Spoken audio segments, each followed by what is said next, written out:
Good morning. All right, I'm catching up on Go Live every day in October. I believe this is video number 20, day 24. And I said I'd be talking about insurance, Uber's insurance, and because I was recently involved in an accident 2 weeks ago with a fare rental car, I want to tell you about the end of that story as it stands today.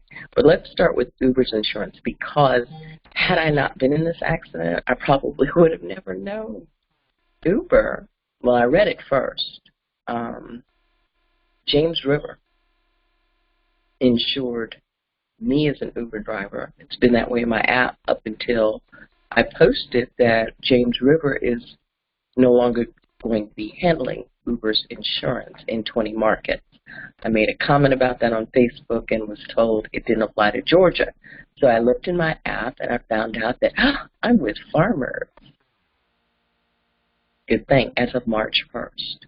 What I also didn't know until such time as I got a call from the fare insurance adjuster last week, and they informed me they will not be covering liability. I'd already been told I was going to be responsible for a $1,000 deductible. I'm not driving. Where would you like me to get that money? It's still up in the air whether or not I'm responsible for that, because a deductible, I would think, is what you pay if you intend to get the car paid, fixed. I don't see that car getting fixed, but hey, what do I know? So, in that conversation with the fare insurance adjuster, she said she didn't know about James River, but she also said in denying liability, Uber's going to cover that. I said, really? She said, yes, they cover period 1, because I did have the app on.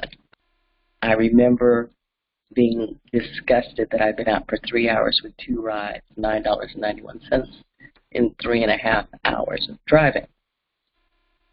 So I was on my way home. The app was on.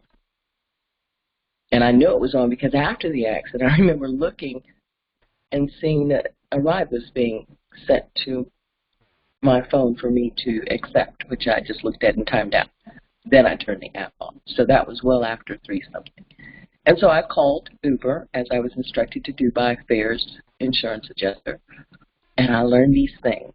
We are covered, at least I am. And so for the first, from June of 2016 up until March 1st, I was insured with James River, and the rule was period 1. The app is on.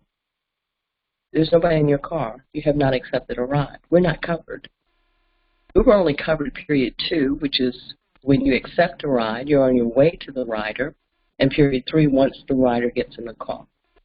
That's why it's so important that every driver have their own personal insurance, which I did until I started renting, 6 months into renting that from that other company. Fares rental, I'm fully covered. You don't need insurance to rent a car with them, which is a good thing. But I had no idea of how their system works, and I still don't know, but here's what I want people to know about Uber. If you're with Farmers, this is where I found the information. So I'm going to first take myself off of camera, and I'm going to, did I start recording? I did. I wanted to make sure. Okay, so let me tell you how I got here. I'm in my Uber app. I'm going to hit my photo. I'm going to hit account. I'm going to scroll down till I see insurance and click that. And this is what you see. And if you click liability, you'll be able to see my name, who I'm insured with. You can see the certificate of insurance, right? And there's another page, right? You can download that. And then there's also one for contingent. I don't know if this is different. It says contingent physical damage. So I need to read both of those. And then I think Uber offers its one for the partner.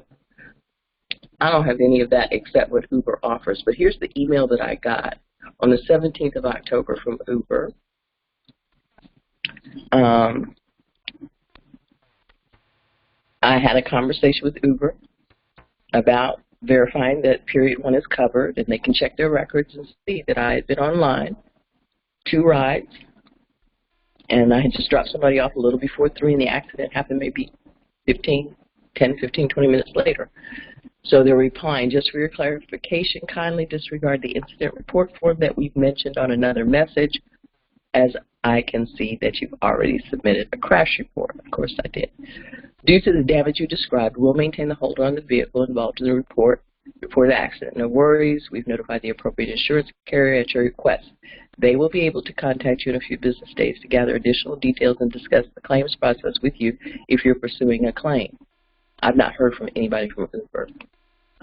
If you already have another vehicle listed in your profile, you can select that vehicle in order to take trips. If not, you can upload a new vehicle via your partner dashboard. Once you've logged on, select vehicles under profile, add a vehicle, and upload the required documents. Going forward, here's how the insurance that Uber maintains on behalf of driver partners works.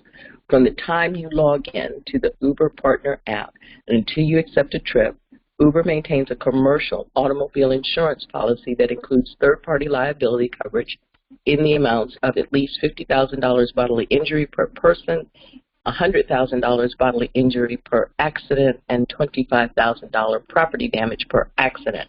This policy is primary to your personal automobile policy unless you maintain a policy that covers rideshare or other commercial use. From the trip's acceptance to completion, we maintain the following insurance coverage on behalf of driver partners operating on the Uber app.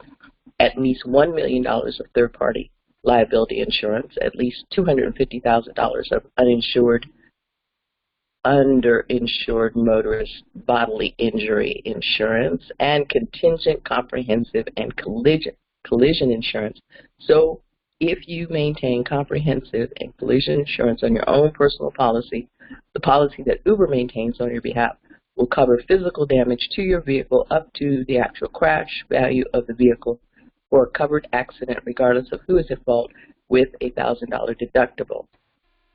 Learn more by reviewing our insurance certificate. You can also find this in your waybill. The Uber Newsroom also provides a detailed overview here. If you have any questions, feel free to let us know. So that's all I know at the moment. And you see I clicked insurance certificate and isn't this special? The site can't be reached. Not surprised.